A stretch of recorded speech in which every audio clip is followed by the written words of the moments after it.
الحمد لله رب العالمين، والصلاة والسلام على سيد الأنبياء والمرسلين خاتم النبيين رحمة للعالمين، وعلى آله الطيبين الطاهرين وعلى أصحابه الغر الميامين. أما بعد، فقال الله عز وجل في كتابه المجيد والفرقان الحميد بعد أعوذ بالله من الشيطان الرجيم: بسم الله الرحمن الرحيم.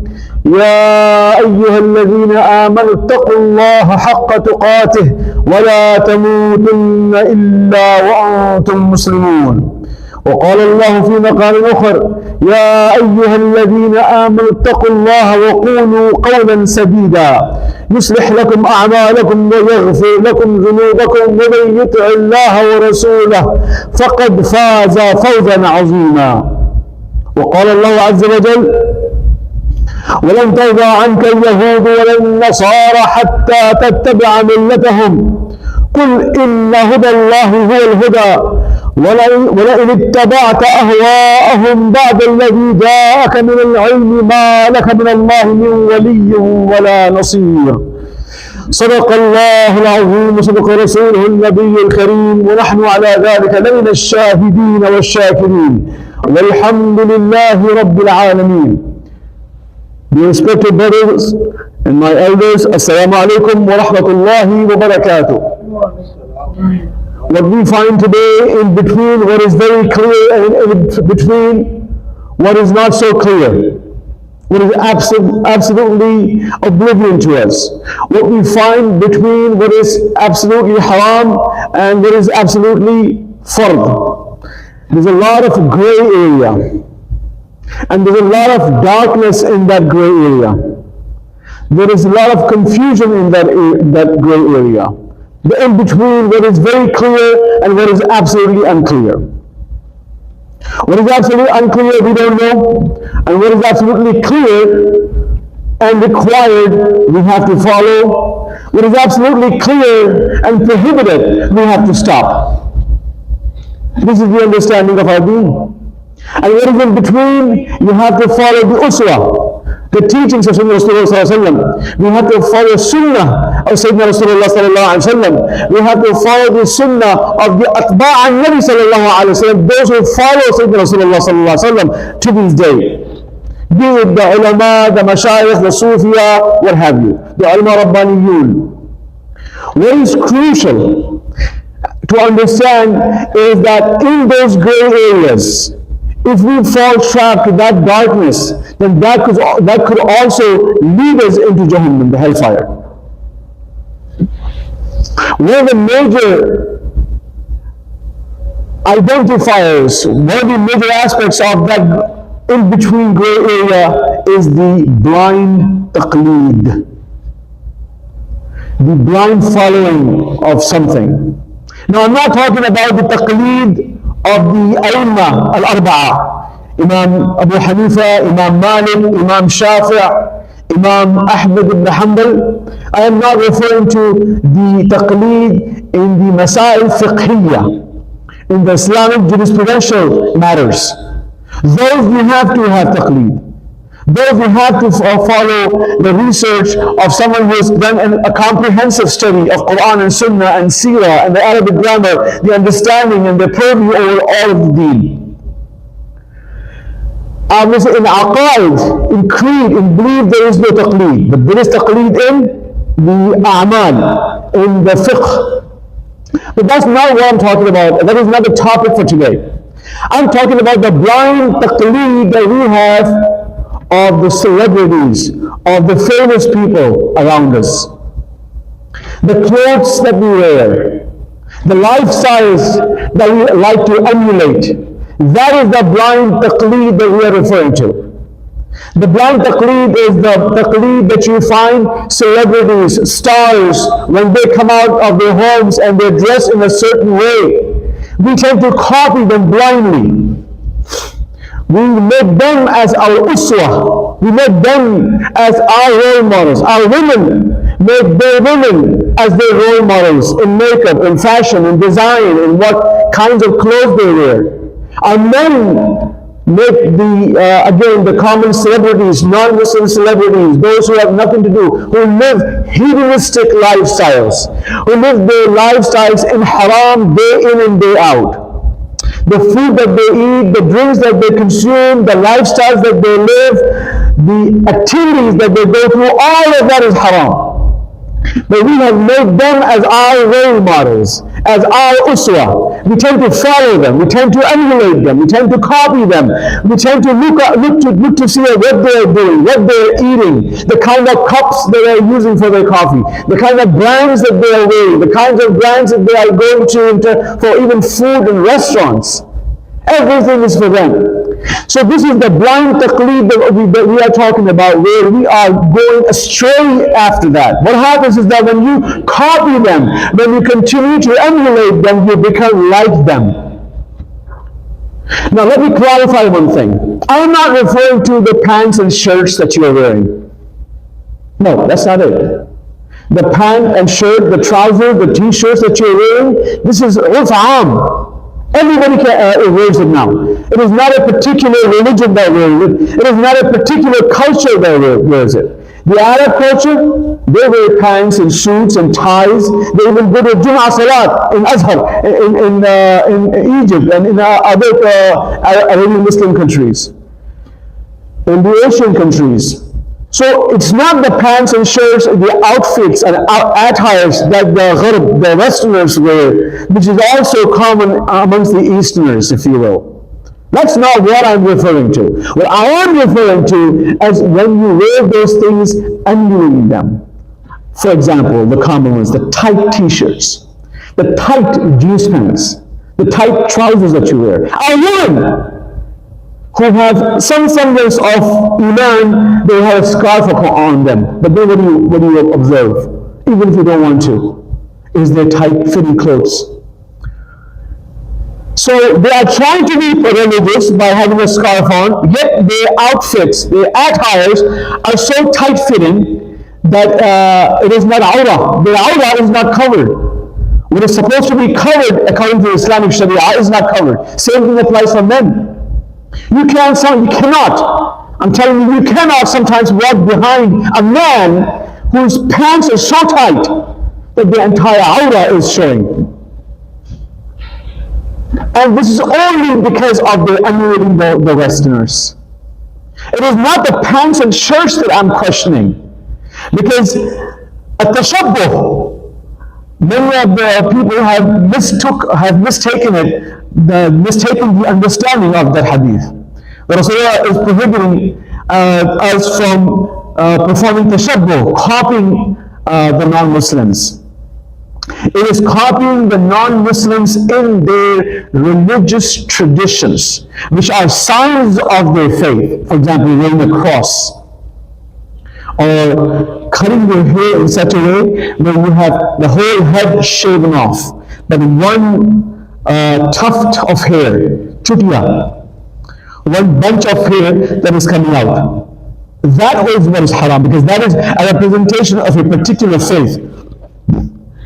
T-shirts with crosses on them, backpacks with crosses on them, hats with symbols of Om or other religious symbols. That is what Rasulullah is saying, warning against us, against the tashabbuh. That is what Rasulullah is warning us against, the tashabbuh, the emulation. But that is in the signs, the identifiers for a particular faith. Wearing suit and tie, wearing jackets, wearing pants and shirts, that has nothing to do. You can wear whatever you want to wear. Wear whatever you want to wear. But this has become so common. But then you have one extreme here. Then you have the other extreme of the religious people. So you have the non-religious Muslims who are emulating everything that they see on social media, the movie stars, the celebrities, the famous and popular people. And that is also taking them into a hedonistic direction, the wrong direction. And then you have on the other spectrum, religious people. It is determined by the size, the length of your thobe. Are you wearing the thobe at your calf, above your ankles or not? Are you below the ankles or not? Are you carrying miswak with you or not? That has now become the sign of or representation of a good Muslim. There are Muslims who may not have the fist-length beards. They are practicing religious, noble, spiritual Muslims who may be wearing pants and shirts entire life. Because of the culture, because of the traditions, because of their lifestyles, because of their preference. But they are the ones who might be the first ones to enter Jannah. But it has become a symbolism. To identify a religious person is they have to have a thought that is way up to close to their knees. They have the very weird clothes. They'll have pants, trousers underneath their throat, and the throat is over their ankles. Stuff like this because of, again, blind following. Taqleed al-a'ma, blind following. They're following, they're looking at people who are representing themselves as religious, pious, spiritual people. And so therefore, when you want to copy them, or when you want to be religious, what do? You copy those representations that are out there on the street, not the scholars of Islam, not the ulama, the mashayikh, the sufiya of Islam, the religious, pious men of Islam who you are supposed to emulate. So one extreme, you have those who are copying the unbelieving non-believers. And the Quran is warning us, لَن تَرْضَى الْيَهُودَ وَالنَّصَارَى عَلَىٰ شَيْءٍ. That the Yahud and Nasara will not be satisfied with you. So you can copy as much as you want. But until you become just like them, they will not be satisfied. And Allah is warning us against that. And warning us that this was going to be bad for you. And then on the other hand, everything has become a spectacle. Everything is about the optics, how you look. If you don't look religious, if you don't look at the persona that we have determined, yes, it is important to follow the sunnah of Sayyidina Rasulullah. It is an important, but what has happened, and I'm not dissuading you from leaving a long beard, or wearing thobe, or wearing the traditional clothes. I encourage you to do that. Especially when you come to the Jummah prayer, if you can. Obviously, if you're coming from work, it's a different story. However, it is important to understand that symbolism that has become of a religious person is what we have to erase. The symbolism that a person is religious or pious only because the person's throat is of a certain height. The person has a miswak in his hand. Again, miswak is sunnah mu'akkada. You cannot get away with miswak. But if you toothbrush, it fulfills the minimum requirement of the miswak. But miswak has become the identity. And then what happens is those people who then change their lifestyles and start wearing those short throat or thiyab in plural, and start carrying miswak, they look at every other Muslim individual as haqir, as less pious, as gunhidar, as a sinner, as one who is not falling to the level that he or she is following. Then they are so frivolous in their fatawa. This is bid'ah, this is shirk, this is haram. Limited knowledge. You see somebody, they go to a home, and one of the sisters, and this is an actual experience that in the ladies' group, that when they went to a mehfil, they had a young sister who had just graduated from a 2-year course program in Alim here in Chicago. And she goes to a house where they had a mehfil. And there were toys laying around, the teddy bears and stuff like that. All for which she makes a big fatwa.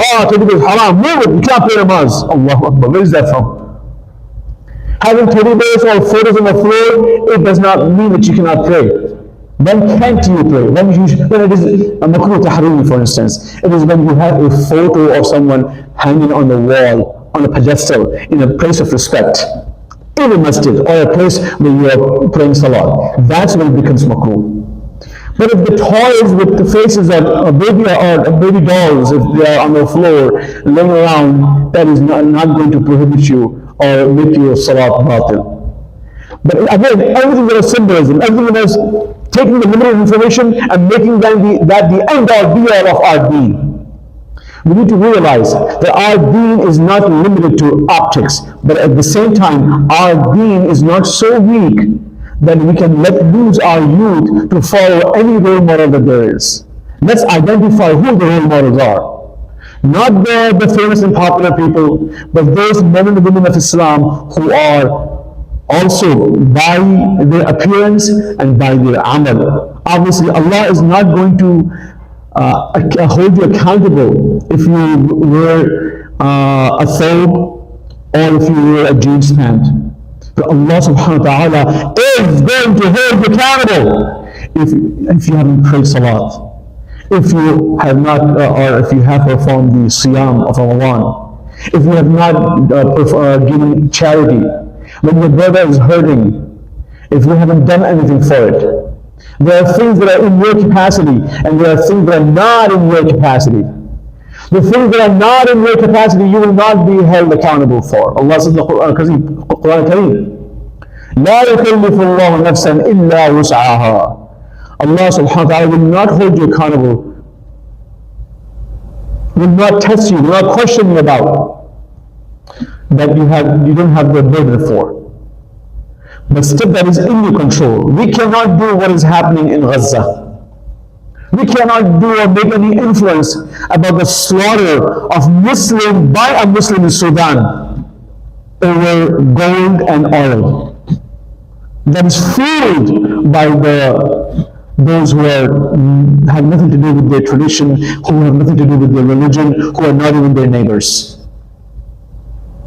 Because they will only look to you or give you until you fall for their traps, until you completely become their slaves. Who they are, I don't need to express. Look around, look at the news.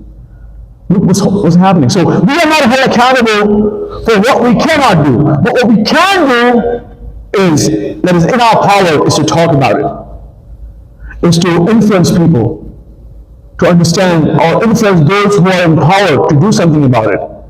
Bring things to a peaceful resolution. Make dua. That's the least, and that is what every single Muslim and Muslimah can do. Make dua. Make dua for them when you're eating. Make dua for them when you are sitting with your family in peace. Make dua for them, remember them. When you are praying, when you are by yourself, when you are in a jama'ah, remember your brothers and sisters everywhere else, because that's the least you can do, and that is in your capacity. Would you not be held accountable for not even thinking about those who are suffering for the only reason that they are Muslim? Would you not be held accountable? Don't you think that what they are going through today is what you might also go through? There's a good chance everyone can go through. This dunya is a place of test. We are not going to be leaving this earth without a test. Every single individual will not leave this earth without being tested. The test may be of a different kind. Now, unless you put yourself in the test, then that's a different story. Then Allah may put you in, elevate your rank, because you have put yourself in hardships for a resolution, for a better life for others. The gist of today's khutbah, today's bayan, was to remind you, for one, is to identify the correct role models. Do not fall into the traps of this dunya, the traps of fashion, design, celebrity, all those things that influence our thoughts and minds. Because those influences not only just put you on a path that they are on, but also take you completely out of the sirat al-mustaqim. And when that happens, that is khasara.